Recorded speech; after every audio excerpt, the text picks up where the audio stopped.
జై గురుదేవ్. ఓం శ్రీ సాయిరామ్. ప్రేమ సేవ. దివ్యాత్మ స్వరూపులారా, జాతస్య మరణం ధ్రువం అన్నారు. పుట్టిన ప్రతి వ్యక్తి గిట్టక మానడు. జీవితం అశాశ్వతం, మరణం మాత్రం తథ్యం. పుట్టుక అనేది జీవన చర్యలు ప్రారంభానికి చిహ్నమైతే, మరణం అనేది ఆ జీవన చర్యలు అంతమైనట్లు సూచన. మానవ జీవిత పరమార్థమేమిటంటే, ఆనందకరమైన జీవితాన్ని గడుపుతూ ప్రజల చేత పూజలందుకొని జీవితానికి అర్థం పరమార్థం చేకూర్చుకోవడమే. మానవుడు సంఘజీవి. సమాజం నుండి ప్రత్యక్షంగా పరోక్షంగా నిరంతరం ఎన్నింటినో పొందుతూ ఉంటాడు. మనం పుచ్చుకున్న దానికి సరిపడా ఇవ్వలేదనుకోండి, తప్పక రుణగ్రస్తులమవుతాం, బంధంలో పడిపోతాం, చెడు కర్మ ఫలం సంక్రమిస్తుంది. అందువలన తుది శ్వాస వరకు, బొందిలో ప్రాణమున్నంత వరకు సమాజానికి తప్పక సేవ చేయడం మన కనీస కర్తవ్యం మరియు ధర్మం. ఈ ప్రపంచమనేది అనంతమైన నాటక వేదిక. ప్రతి ఒక్కరూ తన పాత్రను పోషించి దానికి న్యాయం చేకూర్చి, ఆ పాత్ర పోషణ పూర్తయిన తర్వాత తప్పక వేదిక నుండి దిగిపోవలసిందే. ముందుగా మనం ఆలోచించవలసిన కీలకాంశం ఏమిటంటే, అసలు ఇవ్వడమేమిటి, పుచ్చుకోవడమేమిటి? ఇచ్చేది ఎవరు, పుచ్చుకునేది ఎవరు? దాత ఎవరు, గ్రహీత ఎవరు? ఇవ్వడం పుచ్చుకోవడం అనేవి రెండు లేవు. ఇచ్చేది భగవంతుడే, పుచ్చుకునేది కూడా భగవంతుడే. కాబట్టి ఇచ్చే వ్యక్తి ఎక్కువ కాదు, పుచ్చుకునే వ్యక్తి తక్కువ కాదు. ఇచ్చింది తనది కాదు, పుచ్చుకున్నది తాను కాదు. రెండూ భగవంతుని ప్రతిరూపాలే. ప్రతి వ్యక్తి ప్రపంచానికి ప్రత్యక్షంగానో పరోక్షంగానో ఉపయోగపడుతూనే ఉంటాడు. అందుకే అయోగ్యో పురుషో నాస్తి అన్నారు. ఈ విశ్వంలో వ్యర్థం అనేది లేదు, వ్యర్థం అనేదానికి అర్థం కూడా లేదు. ప్రపంచంలో ఒక మూల సూత్రం దాగి ఉంది. అదేమిటంటే, ఒక వ్యక్తి జీవిత కాలంలో ఎంత వస్తుందో అంత పోతుంది, ఎంత పోతుందో అంత వస్తుంది. ఇచ్చేది ఒక రూపంలో ఉంటే వచ్చేది మరొక రూపంలో ఉంటుంది. వచ్చేది సూక్ష్మంగా ఉంటే పోయేది స్థూలంగా ఉంటుంది. రావడం పోవడం రెండూ సమానంగా జరుగుతాయి. అంటే ఇవ్వడంలో పుచ్చుకోవడం ఉంది, పుచ్చుకోవడంలో ఇవ్వడం ఉంది. అయితే అవి రెండూ మాయే.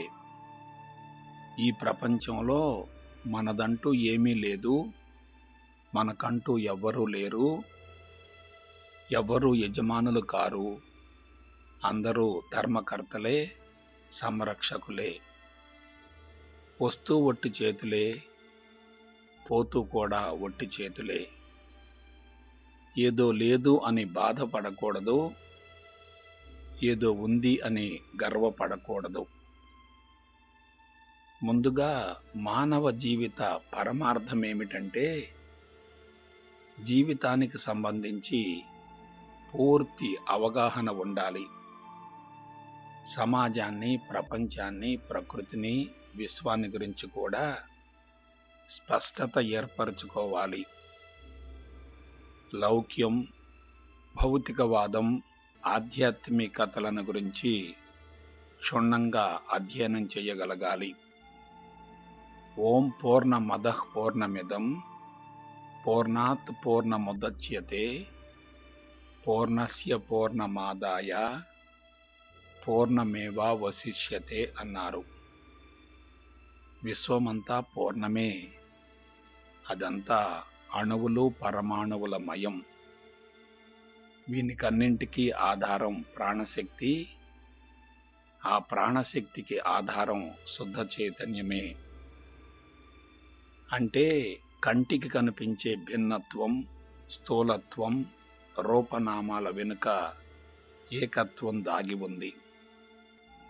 అందుకే ఏకం నిత్యం విమలమచలం ఏకమేవా అద్వితీయం బ్రహ్మ ఏకం సత్విప్ర బహుదా వదంతి అన్నారు. శాస్త్రయుక్తంగా విశ్లేషించగలిగితే విశ్వంలో ఎక్కడా పదార్థం అనేది లేదు. అంతా శుద్ధ చైతన్యమయమే. అందుకే సర్వం బ్రహ్మమయం అన్నారు. ఈ అంశాన్ని గురించి శాస్త్రయుక్తంగా తెలుసుకొని అనుభవంలోనికి పొందగలిగితే ఇక జీవితం ధన్యమైనట్లే.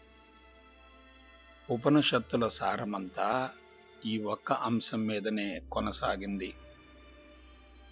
ముందు నీవెవరివో తెలుసుకోవాలి. నీవు సాక్షాత్తు భగవంతుడవే, సచ్చిదానందానివే, పరిపూర్ణ పరబ్రహ్మ స్వరూపానివే. ఈ విషయం అనుభవంలోనికి రాగలిగితే అంతరంగంలోని అసంతృప్తి అంతా కరిగిపోతుంది. నేను భగవంతుడను అనే అంశంలో స్పష్టత ఏర్పడిందంటే సర్వత్రా అదే విషయం అనుభవంలోనికి వస్తుంది. తెలుసుకున్న దానిని అనుభవంలోనికి పొందగలిగితే నిరంతరం సాధన జరుగుతున్నట్లే. అందువలన ఇటువంటి అంశాలను గురించి ఎల్లప్పుడూ మననం చేసుకుంటూ ఉండాలి. తెలుసుకోవడం విత్తనమైతే మననం చేసుకుంటే అది వృక్షంగా మారుతుంది, మనోఫలకంలో రికార్డ్ అవుతుంది. రికార్డ్ అయితే అదే భావన జీవితాంతం కొనసాగుతుంది. మరొక విషయం, మనకు జన్మ జన్మలుగా నెగటివ్ సమాచారం అంతరంగంలో బలీయంగా నిక్షిప్తమై ఉంటుంది.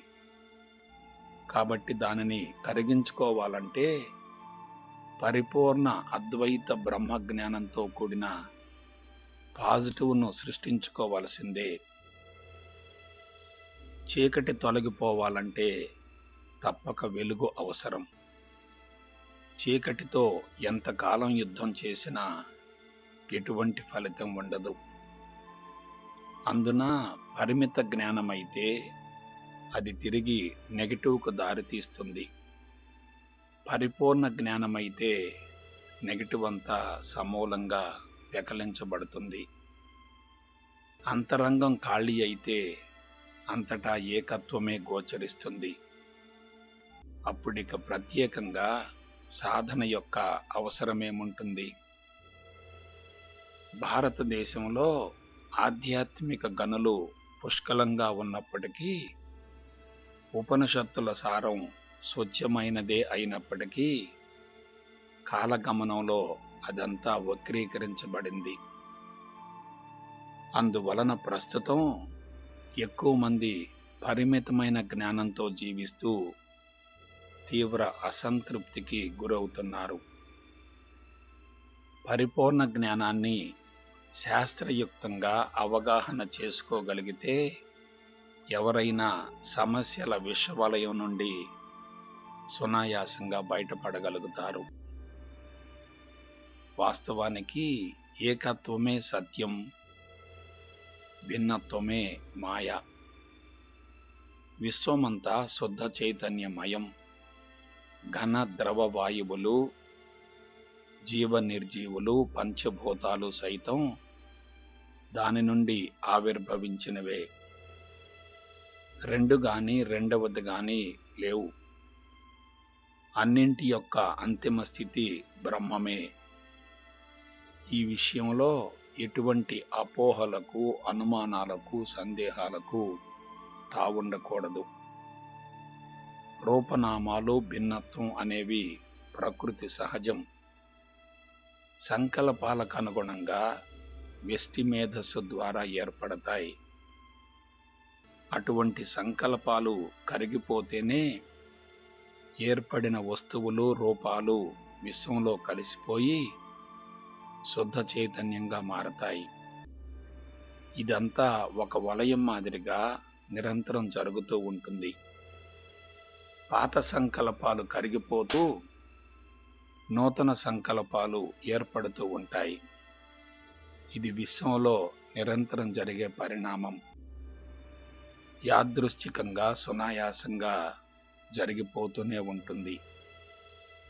ఏకత్వం అనేది అనుభవంలోనికి వచ్చిందనుకోండి, ఇక అట్టి స్థితిలో జీవభావం కరిగిపోతుంది.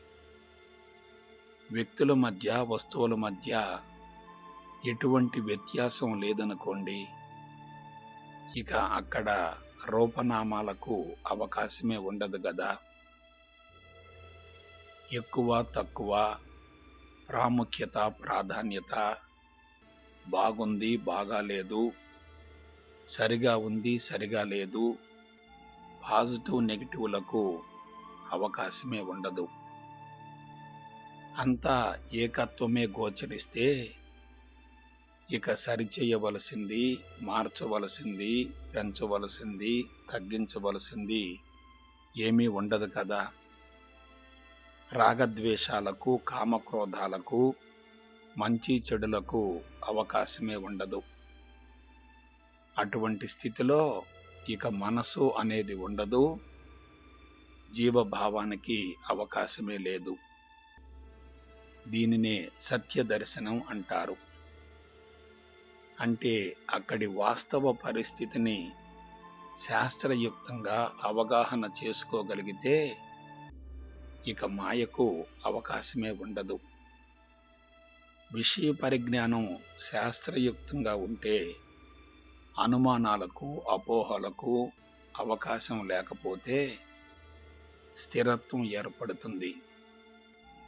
ఉపనిషత్తుల సారం స్వచ్ఛమైనదే అయినప్పటికీ దానికి శాస్త్రీయత కొరవడినందువలన నవీన మానవునికి ఆ మార్గం పట్ల విశ్వాసం కలగడం లేదు. వేదం ఒక్కటే, సత్యం ఒక్కటే, బ్రహ్మం ఒక్కటే, భగవంతుడు ఒక్కడే. రెండు గాని, రెండవది గాని లేవు. అంతేగాక అసలు ఇంతకు నీవెవరు? నీవు భగవంతుడవు, బ్రహ్మానివి, సత్యానివి, సచ్చిదానందానివి. నీవు ఎంతవరకు వ్యాపించి ఉన్నావు? భగవంతునికి ఎటువంటి పరిధులు, పరిమితులు ఉండవు. కాబట్టి వేదాంత పరంగా అధ్యయనం చేస్తే నీవు అనంతానివి, పరిపూర్ణానివి, సర్వస్వానివి, అఖండానివి, అద్వైతానివి. నీవే విశ్వం, విశ్వమే నీవు. నీవు కానిది, నీవు లేనిది ఈ విశ్వంలో ఏదీ లేదు.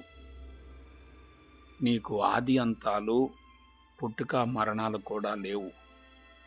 నీవు కంటికి కనిపించవు. విశ్వమంతా వ్యాపించి స్థూల జగత్తు ఆవిర్భవించడానికి మూలమైన శుద్ధ చైతన్యానివే నీవు.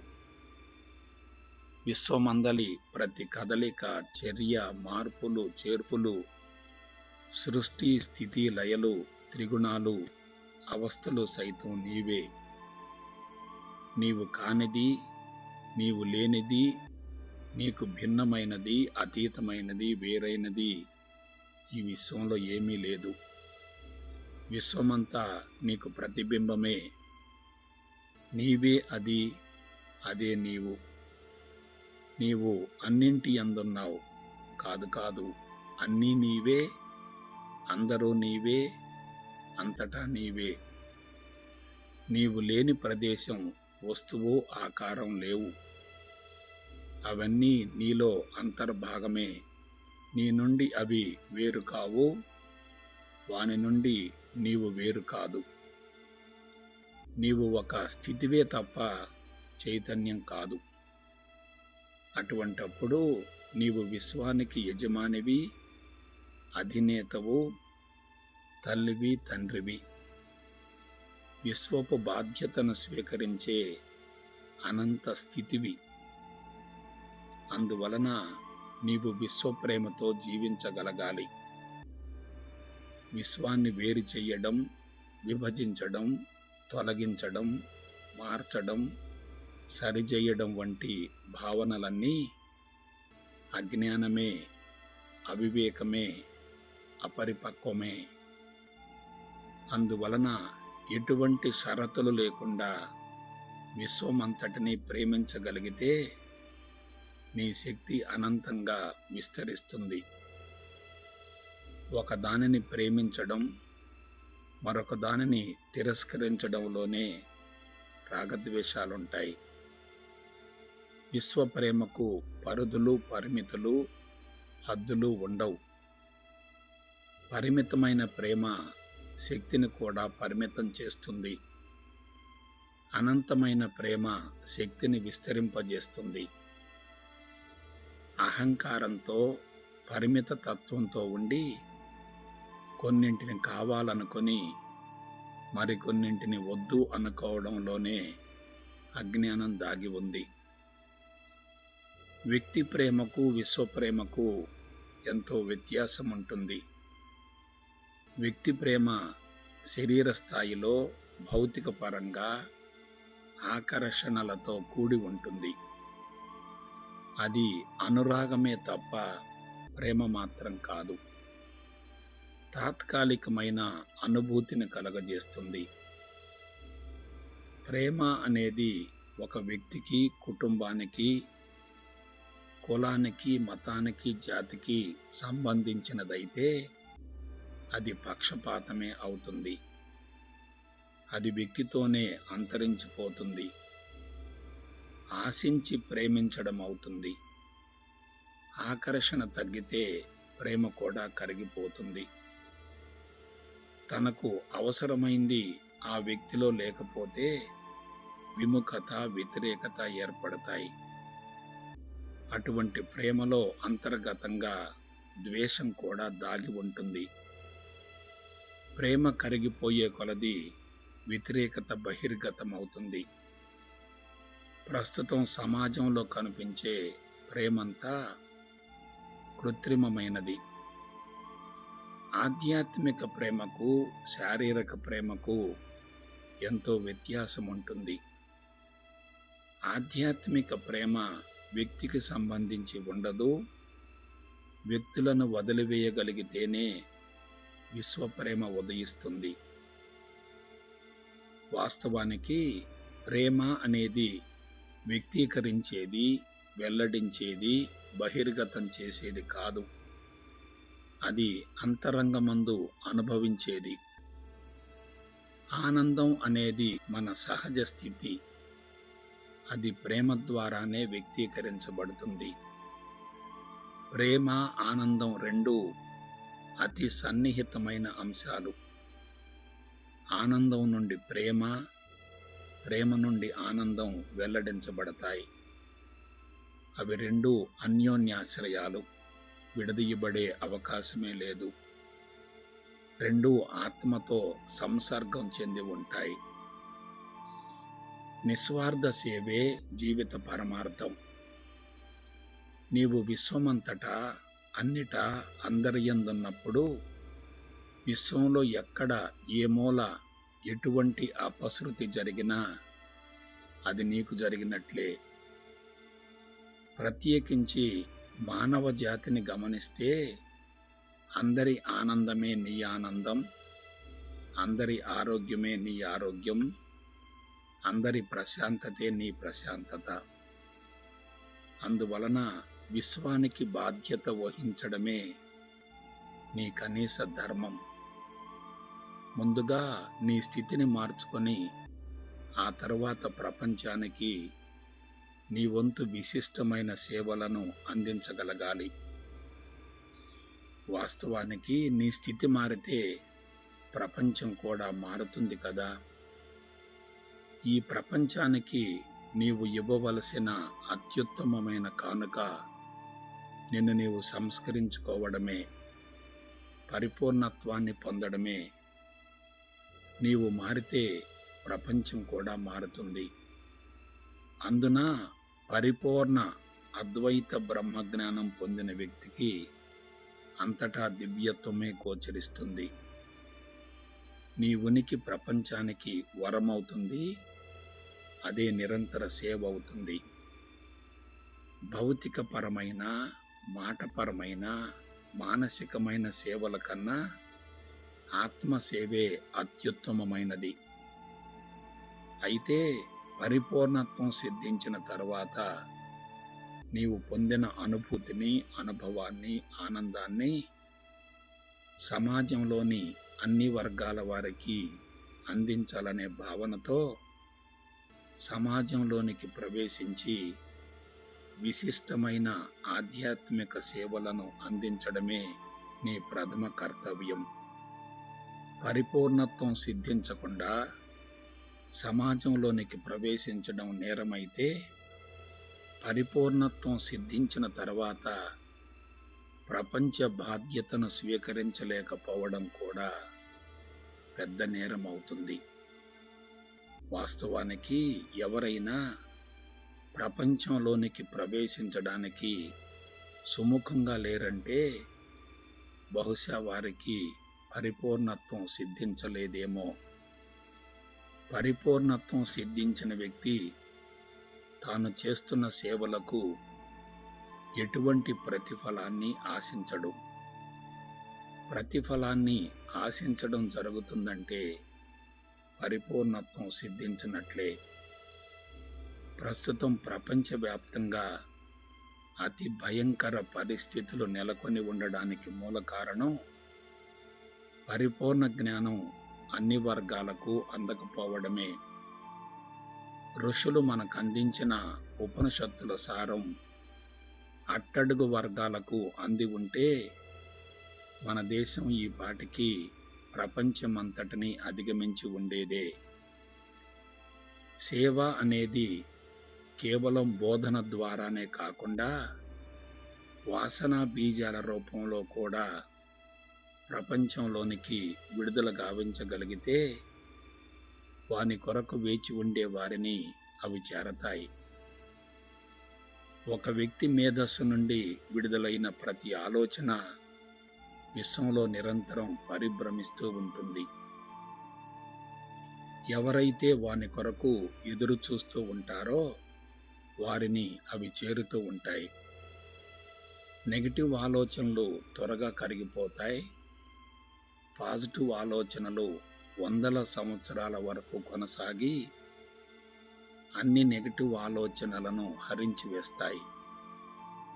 అందువలన సమాజానికి దూరంగా ఉండి కూడా విశిష్టమైన మానసిక సేవలను అందించవచ్చు. బోధనల కన్నా వాసనా బీజాల ద్వారా ప్రపంచాన్ని మార్చవచ్చు. నెగటివ్ అనేది తాత్కాలికం, పాజిటివ్ మాత్రం శాశ్వతం. అయితే ప్రపంచంలో అన్ని వర్గాల వారు పరిపూర్ణ అద్వైత బ్రహ్మజ్ఞానాన్ని కోరుకోరు. కనీస అవసరాలు తీరక సమస్యలతో సతమతమయ్యే వారికి ఆత్మజ్ఞానాన్ని అందించిన వారు స్వీకరించరు. ఎటువంటి ప్రయోజనం ఉండదు. కొందరు భౌతిక సహాయాన్ని, కొందరు వైద్య సహాయాన్ని, మరికొందరు భౌతిక జ్ఞానాన్ని, అతి కొద్ది మంది మాత్రమే ఆధ్యాత్మిక జ్ఞానాన్ని కోరుకుంటూ ఉంటారు. అందువలన వారి వారి అవసరాలను బట్టి సేవలు అందిస్తూ ఉండాలి. అందరికీ ఒకే రకమైన సేవలు అవసరముండదు. భారతదేశంలో కనీస అవసరాలు తీరక అలమటించే నిర్భాగ్యులు కోట్లాది మంది ఉన్నారు కాబట్టి వారి పట్ల బాధ్యత వహించడం కూడా సాధనలో ఒక భాగమే అవుతుంది. అంతేగాక ఆత్మజ్ఞానం కోరుకునేవారు అతి కొద్ది మందే ఉంటారు. ఇటువంటి సామాజిక సేవల ద్వారా లబ్ధి పొందిన వారి కంటే సహాయం చేసిన వారికే ఎక్కువ ప్రయోజనం కలుగుతుంది. త్యాగంలోనే యోగం ఉందన్న నగ్న సత్యాన్ని విస్మరించకూడదు. సేవాభావంతో జీవించే వ్యక్తిలో కరుణ, జాలి, దయ, ప్రేమ, అనురాగం, ఆప్యాయతలను కలగజేసి అది వ్యక్తిత్వాన్ని వికసింపజేస్తుంది. ఉత్తమ కర్మఫలం ద్వారా మానసిక ప్రశాంతత, ఆరోగ్యం వంటివి సిద్ధించి పరిపూర్ణ జీవితాన్ని అనుభవించవచ్చు. ఎటువంటి ప్రతిఫలాన్ని ఆశించకుండా చేసే నిస్వార్థ సేవలోనే యోగం దాగి ఉంది. ఆనందం ఉంది, ఆరోగ్యం ఉంది, మానసిక ప్రశాంతత కూడా ఉంది. సేవాభావంతో జీవించే వ్యక్తికి రుగ్మతలు ఉండవు. సంకుచితంగా, స్వార్థంగా జీవించే వ్యక్తికి అవి తొలగిపోవు. మనం చేసే ప్రతి పనికి ఫలితం ఉంటుంది. దానినే కర్మఫలం అంటారు. ఎవరైనా ఆశించి స్వార్థంగా, ఒత్తిడిగా, అలజడిగా ఉండి బలవంతంగా పని చేస్తున్నారనుకోండి, ఆ పని ద్వారా మనసు కూడా కలుషితమై అది చెడు కర్మ ఫలంగా రూపాంతరం చెందుతుంది. అలాగాక ఆనందంగా, ప్రేమగా, ఆత్మస్థితి నుండి పని చేశామనుకోండి, మనసు పరిశుద్ధం అవుతుంది. ఇతరుల కోసం చేసే దానిలో ఉత్తమ కర్మ ఫలముంటే, తన కోసం చేసుకునే దానిలో చెడు కర్మ ఫలముంటుంది. ప్రస్తుతం మానవ జాతిని పట్టి పీడిస్తున్న వింత వింత భయంకర రుగ్మతలకు మూల కారణం చెడు కర్మ ఫలం అధికంగా చేరడమే. ఇచ్చింది ఎక్కువగా ఉండి పుచ్చుకున్నది తక్కువగా ఉంటే ఉత్తమ కర్మ ఫలం. అలాగాక ఇచ్చింది తక్కువగా ఉండి పుచ్చుకున్నది ఎక్కువగా ఉంటే చెడు కర్మ ఫలం. అలాగే అవసరానికి మించి భుజించిన, అనుభవించిన, ప్రకృతి వనరులను ఉపయోగించుకున్నా అది కూడా చెడు కర్మ ఫలమే అవుతుంది. ప్రస్తుత ప్రపంచ సంక్షోభానికి మూల కారణం ప్రపంచాన్ని శాసించే మేధావులంతా చెడు కర్మ ఫలాన్ని పెంచుకొని స్వార్థంతో జీవించడమే. బాధ్యత, ప్రేమ, సేవ ఈ 3 అంశాలు ఒకదానితో మరొకటి అవినాభావ సంబంధాన్ని కలిగి ఉంటాయి. బాధ్యత నుండి ప్రేమ ఉద్భవిస్తుంది. ప్రేమగా జీవించే వ్యక్తి మాత్రమే ప్రపంచానికి విశిష్టమైన సేవలను అందించగలుగుతాడు. సంపూర్ణ బాధ్యత నుండి విశ్వప్రేమ, విశ్వప్రేమ నుండి విశిష్టమైన సేవలు అందించబడతాయి. పరిమితమైన బాధ్యతతో జీవించేవారు అహంకారంలో ఉంటూ వారు అందించే సేవల ద్వారా సమాజానికి నామమాత్రపు ఫలితమే కలుగుతుంది. ప్రేమ లేని సేవ యాంత్రికంగా ఉపరితలానికే పరిమితమవుతుంది. విశ్వప్రేమతో కూడిన సేవల ఫలితం వేల సంవత్సరాల వరకు కొనసాగుతుంది. ఒక పక్షి ఆకాశంలో స్వేచ్ఛగా విహరించడానికి 2 రెక్కలు ఏ విధంగా అవసరమో, మానవుడు ముక్తిని పొంది జీవితాన్ని సార్థకం చేసుకోవడానికి కూడా ప్రేమ, సేవ అనే 2 రెక్కలు అంతే అవసరం. ఇస్తూ ఉంటే వస్తూ ఉంటుంది, ఇచ్చావంటే తప్పక పుచ్చుకుంటావు. ఇవ్వడంలోనే పొందడం దాగి ఉంది. ఇవ్వకుండా పొందే అవకాశమే లేదు. ప్రపంచ సమస్యలను పరిష్కరించే వ్యక్తికి కుటుంబ సమస్యలు కూడా సునాయాసంగా పరిష్కారమవుతాయి. కుటుంబానికే పరిమితమైన వ్యక్తికి వ్యక్తిత్వం కుంచుకొని ఉండి కుటుంబానికి కూడా న్యాయం జరగదు. విశ్వవ్యాపిత భావనకు మళ్లే కొలది సమస్యలు బలహీనమవుతాయి. పరిమితంగా ఉంటే సమస్యలు బలోపేతమవుతాయి. వ్యక్తి, సమాజం, ప్రపంచం, ప్రకృతి వంటివన్నీ అవినాభావ సంబంధాన్ని కలిగి ఉంటాయి. వ్యక్తి సమాజం నుండి వేరు కాదు. సమాజం, ప్రపంచం, ప్రకృతుల ప్రభావం తనపై ప్రత్యక్షంగా, పరోక్షంగా ఉంటుంది. అంతేగాక సమాజం మనకు అన్నీ ఇస్తుంది కాబట్టి అటువంటి సమాజానికి మనం తిరిగి ఏదో ఒక రూపంలో ఇవ్వకపోతే తప్పక రుణగ్రస్తులం అవుతాం. సమాజం కలుషితమైతే మన జీవితం కూడా తప్పక అదే విధంగా కలుషితమవుతుంది. అటువంటి సమాజంలోని కలుషితాన్ని తొలగించగలిగితే మనం పరిశుద్ధులమవుతాం. వ్యక్తి ముఖ్యం అనుకుంటే సమాజాన్ని విస్మరిస్తాం. ప్రకృతి సుభిక్షంగా ఉంటే ప్రపంచం, ప్రపంచం ప్రశాంతంగా ఉంటే సమాజం, సమాజం ప్రశాంతంగా ఉంటే కుటుంబం సురక్షితంగా ఉంటాయి. ప్రకృతిని కాపాడే వ్యక్తిని ప్రకృతే కాపాడుకుంటుంది. విశ్వవ్యాపిత భావనతో జీవించేవారు మాత్రమే ప్రకృతిని కాపాడగలుగుతారు.